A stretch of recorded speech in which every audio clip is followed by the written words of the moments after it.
आप अपने चारों तरफ देखते होंगे कि कोई व्यक्ति अपने केस से खटाक से पाक साफ निकलकर बाहर होता है और कई व्यक्ति वहीं उलझ पुलझ हुए रहते हैं। यह बात आपके जहन में बिल्कुल साफ रहनी चाहिए कि कोर्ट्स में ना कोई पार्टी जीतती है ना कोई एडवोकेट जीतता है। कोर्ट्स में कानून की जानकारी जीतती है। जिस पार्टी के पास, जिस एडवोकेट के पास कानून की लेटेस्ट जानकारी रहती है, वह पार्टी और वह एडवोकेट अपना केस जीत जाते हैं और बाकी लोग देखते रह जाते हैं। इसीलिए हम आपको कानून की आधुनिकतम जानकारी से परिपूर्ण रखते हैं। आज के केस में सुप्रीम कोर्ट ने powers of the appellate court, double presumption of innocence after acquittal, importance of motive of a crime, circumstantial evidence और डाउटफुल रिकवरी, इन 5 विषयों के बारे में निर्देश जारी किए हैं। यह केस उन ट्रायल्स के लिए बहुत महत्वपूर्ण है जिनमें कोई आई विटनेस नहीं होता है और कोर्ट के सामने परिस्थितियों का आकलन करना जरूरी होता है।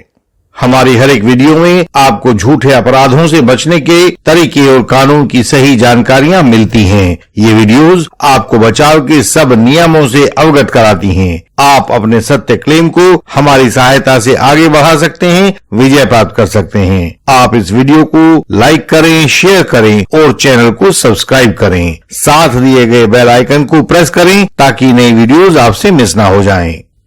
केस का नाम है Ravi Sharma versus state of NCT Delhi, criminal appeal number 410-411 of 2015 और इसका डेट ऑफ डिसीजन था जुलाई 11, 2022, यानी कि अभी कुछ दिन पहले। इस केस में दिल्ली पुलिस को एक डेड बॉडी मिली थी जिसकी पहचान उसके भाई ने की थी। पुलिस ने भाई और पिता के बयान लिए। शुरू में तो उन्होंने किसी पर शक जाहिर नहीं किया, लेकिन 2-1 दिन के बाद आरोपी के ऊपर अपना शक जता दिया था। आरोपी को गिरफ्तार कर लिया गया था। उसके पास से कुछ हथियार भी बरामद कर लिए गए दिखाए थे। ट्रायल कोर्ट ने ट्रायल कंप्लीट होने के बाद हथियारों की बरामदगी पर और भाई के बयान पर शक जाहिर करते हुए आरोपी को बरी कर दिया, जिसके खिलाफ प्रोसिक्यूशन ने हाई कोर्ट ऑफ दिल्ली में अपील कर दी और अपील के दौरान दिल्ली हाई कोर्ट ने आरोपी को सजा कर दिया, जिससे यह मामला सुप्रीम कोर्ट के सामने आया और सुप्रीम कोर्ट ने उपरोक्त बिंदुओं को समझाते हुए दिशा निर्देश जारी किए।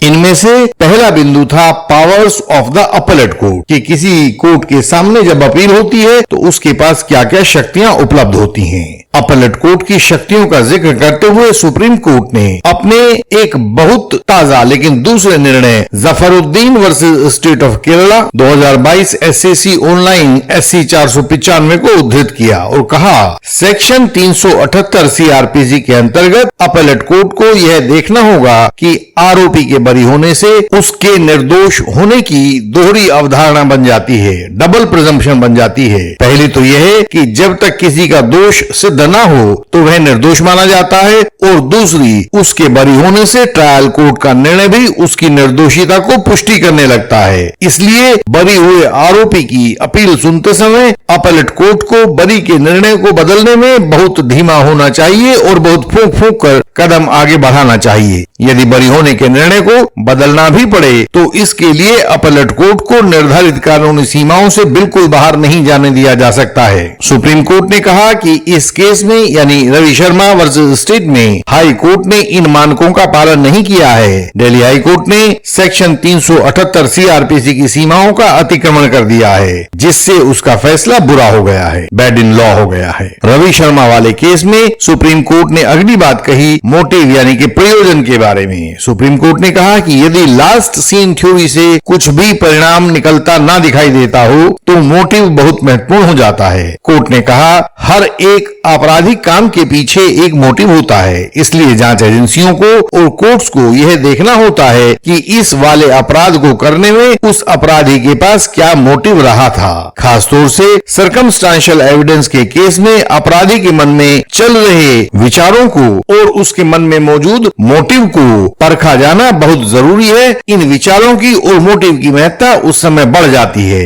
अतः जांच एजेंसियों और कोर्ट्स दोनों को जहां तक संभव हो यह सुनिश्चित निर्देशित करना चाहिए कि वह कौन सा विवश कर देने वाला मोटिव था जिसने उस अपराधी को अपराध करने के लिए उकसाया। रवि शर्मा वाले केस में सुप्रीम कोर्ट ने पाया कि दिल्ली हाई कोर्ट ने कानून का पालन नहीं किया है, इसलिए दिल्ली हाई कोर्ट का निर्णय ठीक नहीं था। रवि शर्मा वाले केस में सुप्रीम कोर्ट ने अगला निर्देश सर्कमस्टांशियल एविडेंस पर दिया। सर्कमस्टांशियल एविडेंस का मतलब होता है जब किसी केस में चश्मदीद गवाह या आई विटनेस नहीं होता तो वहां हालात को पढ़ना होता है कि चारों तरफ के हालात क्या थे। ये हालात को पढ़ने वाली चीज ही सर्कमस्टांशियल एविडेंस कहलाता है। इस सर्कमस्टांशियल एविडेंस पर सुप्रीम कोर्ट ने अपने एक पुराने निर्णय Padala Veera Reddy versus state of Andhra Pradesh AIR 1990 Supreme Court 79 को उद्धृत करते हुए कहा कि जब किसी केस में आई विटनेस उपलब्ध ना हो तो सर्कमस्टांशियल एविडेंस को जांचने के 4 नियम होते हैं जो इस प्रकार से हैं। पहला,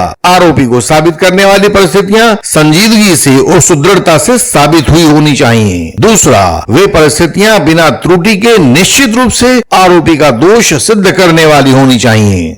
तीसरी बात उन्होंने कही कि उन सब परिस्थितियों को एक साथ देखने पर एक ऐसी साक्ष्य श्रृंखला बनती हो, एक ऐसी चेन ऑफ एविडेंस बनती हो जो सिद्ध करे कि यह अपराध केवल और केवल आरोपी ने किया है, किसी अन्य ने नहीं किया है।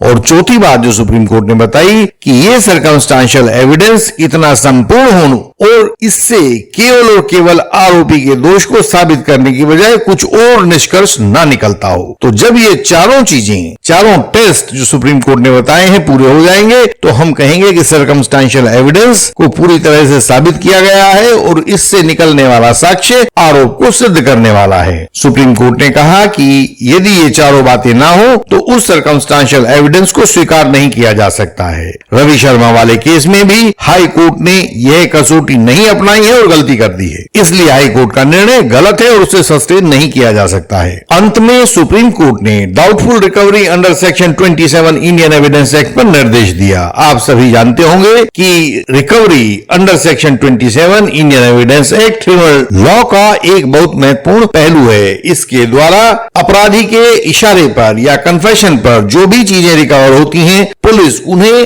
कोर्ट के सामने प्रस्तुत करती है और कोर्ट उन पर यकीन करके आगे बढ़ता है। लेकिन इस केस में रिकवरी में की गई त्रुटियां बहुत गंभीर थी। पहली बात जो सुप्रीम कोर्ट ने कही कि मौके पर अनेक लोग उपस्थित थे तो रिकवरी के समय उनके बयान क्यों नहीं लिए गए। दूसरी बात सुप्रीम कोर्ट ने कही कि जांच अधिकारियों ने रिकवरी के समय वहां उपस्थित पड़ोसियों को उस जांच में शामिल तफ्तीश क्यों नहीं किया। अगर आप किसी के घर से कोई रिकवरी कर रहे हैं तो पड़ोसियों को भी तो उसमें शामिल किया जाना चाहिए। तीसरी बात सुप्रीम कोर्ट ने कही कि पुलिस के अलग अलग लोग मौके पर पहुंचने के लिए अलग अलग वाहनों का नाम अपनी स्टेटमेंट में बता रहे हैं। जो बयान पूछे, किसी ने कहा मोटरसाइकिल पर गए, किसी ने कहा कार पर गए, किसी ने कहा पैदल गए।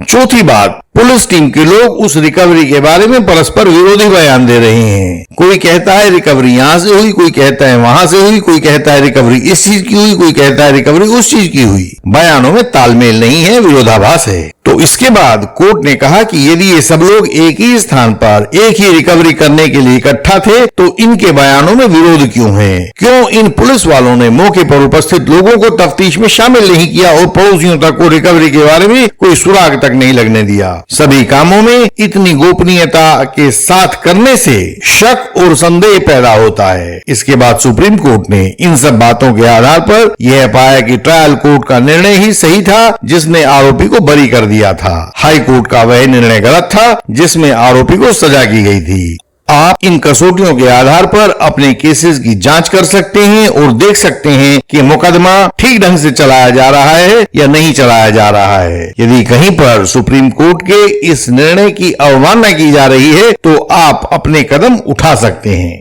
डिस्टेंस एडवोकेसी अदालती निजाम में एक नया चमत्कार है। इससे दिल्ली में मौजूद एडवोकेट्स भी आपकी वे सभी समस्याएं सुलझा सकते हैं और आपको कंसल्टेंसी दे सकते हैं जो पहले कोई एडवोकेट आपके सामने बैठकर दे पाते थे। कई मामलों में तो यह डिस्टेंस एडवोकेसी और अधिक प्रभावशाली हो जाती है। हम नए एडवोकेट्स और फॉल्स एलिगेशन वॉरियर्स दोनों की मदद करते हैं। हम सारे भारत में अपने क्रॉस एग्जामिनेशन उपलब्ध करवा रहे हैं। हम आपके केस में भी बेहतरीन क्रॉस एग्जामिनेशन तैयार कर सकते हैं ताकि यह झूठा केस कोर्ट में औंधे मुंह गिर जाए और आपकी जीत हो जाए। हमारी वेबसाइट है indianlegalsystem.org।